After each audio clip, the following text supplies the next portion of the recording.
Today I'm heading to North Korea. Welcome to Korea, welcome to Afghanistan. Welcome.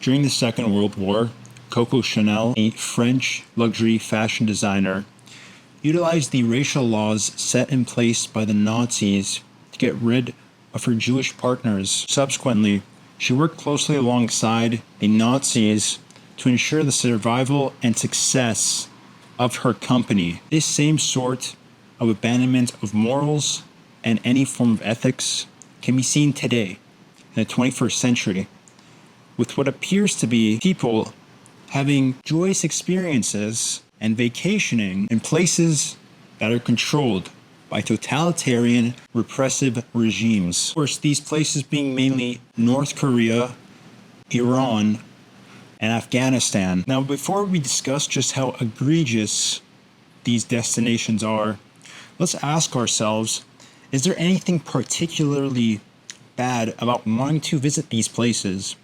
And the answer is no. Many of these places feature particularly beautiful landscapes and pieces of history that anybody should want to visit. But that's besides the point. First, let's just look at the simple facts of what makes these destinations totalitarian. Let's look at our first subject, North Korea. As of today, North Korea has sent 12,000 troops into Russia to fight alongside the Russians against Ukraine. Not only is North Korea currently contributing toward the current suffering and ambition to annex a sovereign nation, but their soldiers are starving. The North Korean soldiers that get captured by the Ukrainian forces are all starving. So not only are they sending forces to help annex another country, but they're sending their starving, dying soldiers to do this. And what bizarre world do we live in where you'd want to go visit a country that's doing such a heinous act? And during the North Korean famine of the 1990s, we're not even sure how many died during that era. Estimates are anywhere from 240,000 to 3.5 million North Koreans, many of which, towards the end of the famine, attempted to escape the country. The ones that were captured were killed.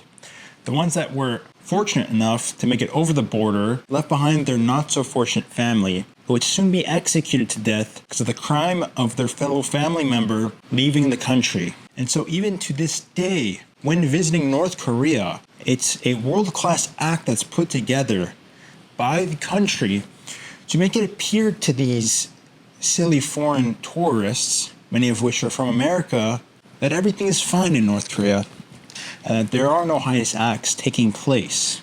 All the while, their demeanor is still stuck in the 1950s. Even with the photos that we do have that try and show the best sides of North Korea, the bad sides still leak out, such as pictures of their university's computer lab, where it appears that students are studying, though there's nothing actually on the screen.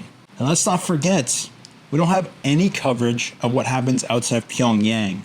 We don't know the rapes and tortures and deaths that take place daily on these rice farms by the local North Koreans who are taken advantage of by their fellow starving soldiers that take advantage of them. Let's not forget the aid that the US sends to North Korea is meant to feed the people, which does not happen because it ends up being given to the starving soldiers and government, whereafter it is sold on the black market. Having covered North Korea, we move to our friends in the West, Afghanistan. Now let's ask ourselves, what's particularly bad about Afghanistan and thus subsequently wanting to vacation there?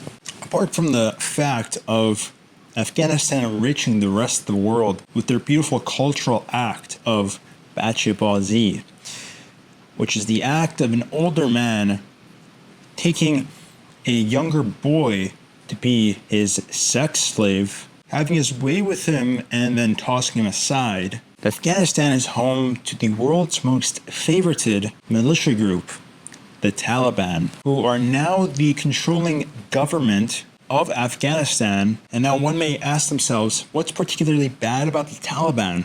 Well, it's a few things, and just to name a few. First is gender-based persecution, where women are not allowed to seek higher education, where they need to stay inside, or else they need to be accompanied by a man wherever they go, alongside having to cover up their entire figure, or else they may unknowingly allure the sexual beast that is man. Next is torture and detention practices, where it's estimated that between 2022 and 2023, the UN accounts for over 1,600 human rights violations conducted by the Taliban. Now I could go on and on about the heinous acts committed by this particular group, and I could go on about the various other countries that are currently being visited by normal, regular foreigners in privileged countries. But one must ask themselves, what sort of morally depraved and wicked human being would allow themselves to be overtaken by their curiosity about the particular nature of